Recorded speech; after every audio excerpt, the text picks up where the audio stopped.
Hi అండి, welcome to my channel Sita daily vlog. అందరూ ఎలా ఉన్నారండి? బాగున్నారా? మీ అందరూ బాగుండాలని మనస్ఫూర్తిగా కోరుకుంటున్నాను. నేను కూడా బాగానే ఉన్నాను. మధ్యాహ్నం అప్పుడు పాస్తా కావాలని అడిగితే పాస్తా చేస్తున్నానండి. ఇది మైక్రోని పాస్తా, ఇవి మైక్రోని. ఇప్పుడు స్టవ్ వెలిగించుకొని ఒక గిన్నెలో 1 లీటర్ నీళ్ళు పోసుకొని 1 స్పూను నూనె వేసుకోవాలి. అలాగే 1/2 స్పూను ఉప్పు కూడా వేసుకోవాలి. కొంచెం మరిగాక అప్పుడు మైక్రోని ఇందులో వేసుకోవాలి.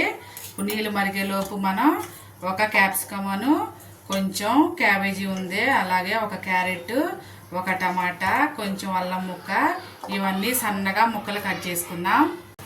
నీళ్ళు వేడయ్యాయి కదా, ఇప్పుడు మైక్రోని ఇందులో వేసుకుందాం.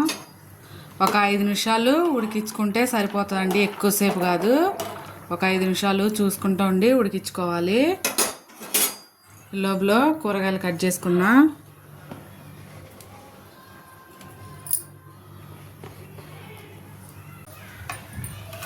క్యాబేజీ మీకు ఎంత సన్నగా కట్ చేయటం వస్తుందో అంత సన్నగా కట్ చేసుకుంటే తొందరగా మగ్గిపోతుందండి. పన్ను కిందకి తలకుండా చాలా బాగుంటుంది సన్నగా కట్ చేసుకుంటే. ఇలాగా ఇంత సన్నగా కట్ చేసుకుంటే బాగుంటుంది. అల్లం ముక్క, అలాగే ఒక 4 ఎల్లిపాయ రెబ్బలు, వీటిని కూడా సన్నగా కట్ చేసుకోవాలి.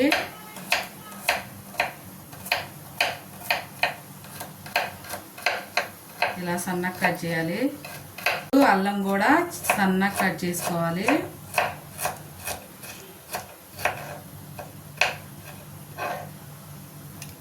అలాగే టమాటా కూడా చాలా సన్నగా కోసుకుంటే తొందరగా మగ్గిపోతుంది, జ్యూసీగా అవుతుంది. ఇలా సన్నగా కట్ చేసుకోవాలి.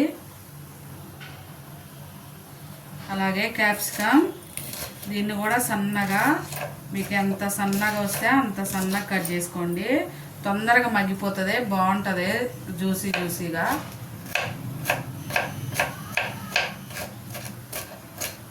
అన్నీ ఇలాగే కట్ చేసుకోవాలి. ఉల్లిపాయను, క్యారెట్ కూడా మొత్తం కట్ చేశాక చూపిస్తా. ఉడిపోయిన ఇప్పుడు వీటిని స్టైనర్లో వడగట్టుకుందాం.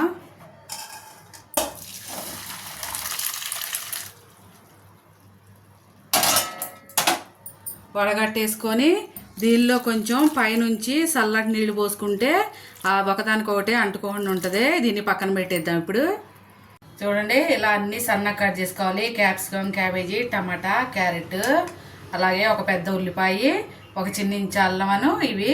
ఇప్పుడు స్టవ్ ఆన్ చేసుకొని ఒక గిన్నె పెట్టుకుందాం. దీనిలో ఇప్పుడు 2 స్పూన్ల నూనె వేస్తున్నా.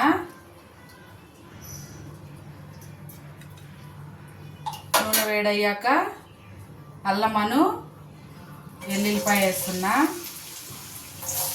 ఇవి కొంచెం ఫ్రై అవ్వాలి.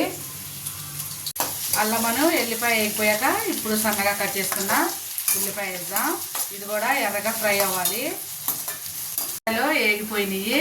ఇప్పుడు ఇందులో క్యారెట్, క్యాబేజీ, ఇంకా క్యాప్సికమ్ ఇవన్నీ వేసుకొని కొంచెం నూనెలో మంచిగా ఒక 5 నిమిషాలు ఫ్రై చేసుకోవాలి.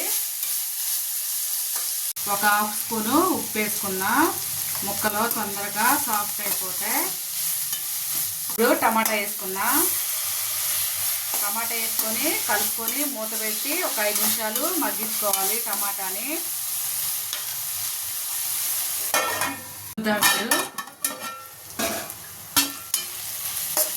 టమాటా మగ్గిపోయింది. ఇప్పుడు ఇందులోకి మీ రుచికి సరిపడా కారం వేసుకోండి. నేను 1/2 స్పూన్ వేస్తున్నా. ఇందాక కొంచెం వేసా కదా ఉప్పు, ఇప్పుడు ఇంకొంచెం వేస్తున్నా, 1/2 స్పూను. ఉప్పు కారాలు మీ టేస్ట్ తగ్గట్టు వేసుకోండి. కొంచెం సేపు ఉంచుదాం. ఇప్పుడు మనం ఉడకబెట్టుకున్న మైక్రోని వేసుకుందాం.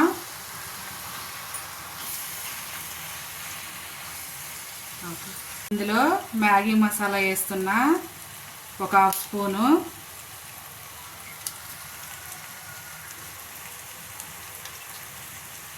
అలాగే మిరియాల పొడి కూడా వేసుకొని కలుపుకుందాం. మంచి వాసన వస్తుంది. పిల్లోళ్ళకే చాలా ఇష్టంగా తింటారు కదండి ఇలా చేస్తే. ఇంట్లోనే బయటికి వెళ్ళే పని లేకుండా చేసి పెడితే బాగుంటుంది.